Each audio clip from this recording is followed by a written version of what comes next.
Hey guys, I came in here to look for some plaster of Paris to do a video and ended up sorting out some boxes instead, and this is what happened.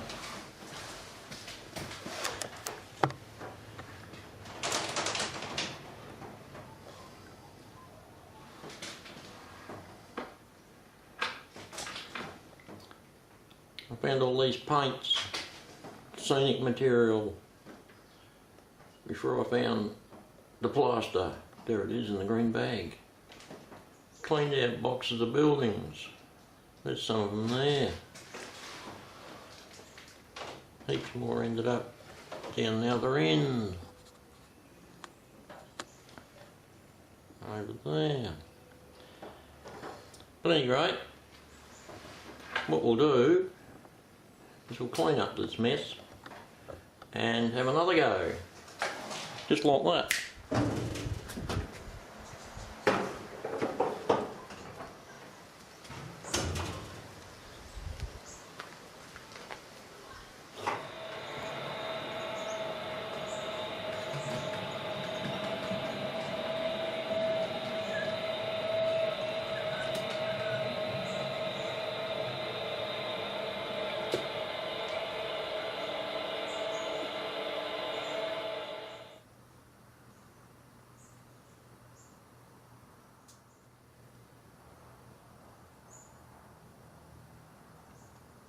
As you can see, the loaded one weighs twice as much.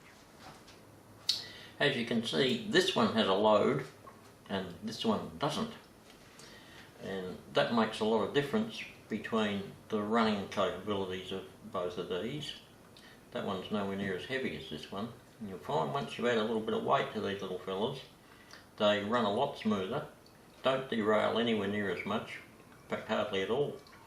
And you can push a whole rake of these things over points and combine that with a couple of other little tricks that I'll show you in an up and coming video.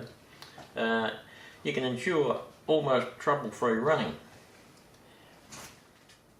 So what we're going to do is fill this little fella up with some weight, and most of it's going to be plaster. But what you can do if you want to add just that little bit extra, it's those little stick-on weights you see on mag wheels and whatnot to balance them. You quite often see them lying on the road, and if you do pick them up, it's handy because you can pop one of them in there before you put the plaster on, and that will drop the centre of gravity way down and stabilise it a lot more. So once you've done that, we need to make a bit of plaster up.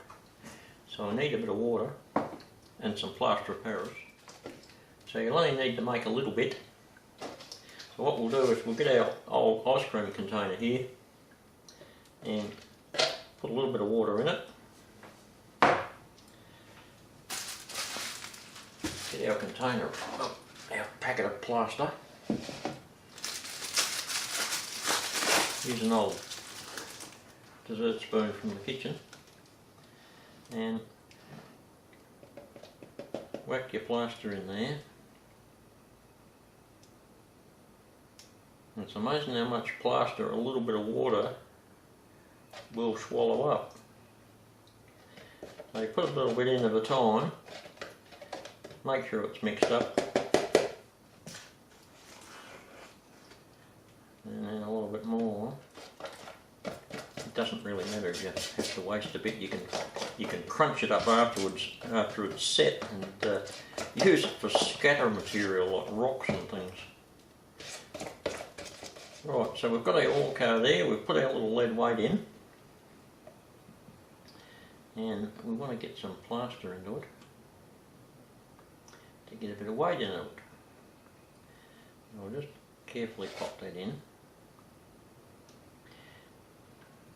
Now, if you want to colour this plaster so that it doesn't look quite so obvious, you can add a little bit of red oxide or something like that before you add the water to it in the plaster itself. Do it separate to the rest of it. And that'll pre-colour the plaster so it's not, you haven't got that stark white that you have to paint, but that's That's really quite minor. So we don't want to fill that up right up to the top.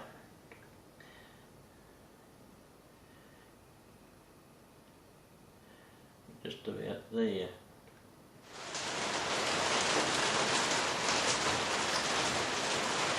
Right, we're back again. Unfortunately, just before the battery died, of course, and the spare was flat, all the way. Anyway, in the meantime, before that plaster dried, I got some dry plaster with my fingers and spread a little bit in there like that. The moisture out of the other plaster will soak up into it, and it makes a nice little hard ridge. Gives you something to work on to put your material on top. So the next thing we want to do here is paint that. Seeing we didn't put colour in the plaster to start with, we'll give that a coat of paint.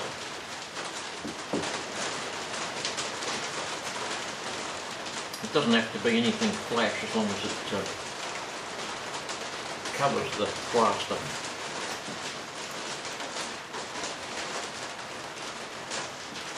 What I'm going to do is I'm going to put some of these shiny little copper pellets in there so that it can be a load of copper ore. Of course, why not?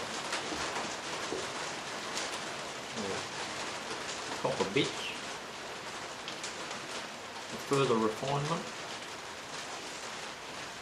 Like I said before, it's your railroad, you can do what you like.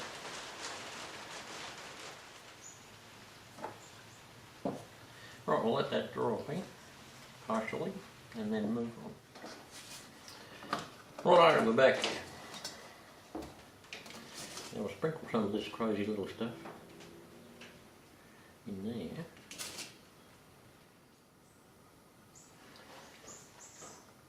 Right, make sure you've covered up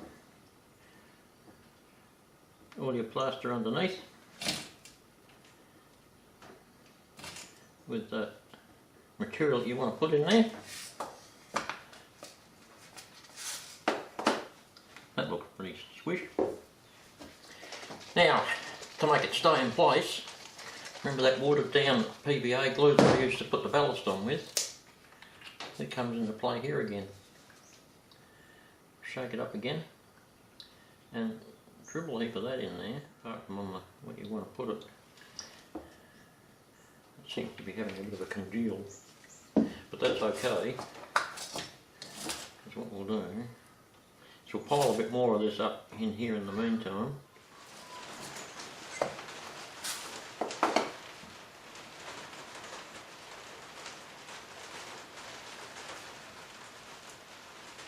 Right, we'll let that dry and come back in 24 hours. Right, here we go. It's the next day, and we'll just see whether that glue's done any good with this weird stuff.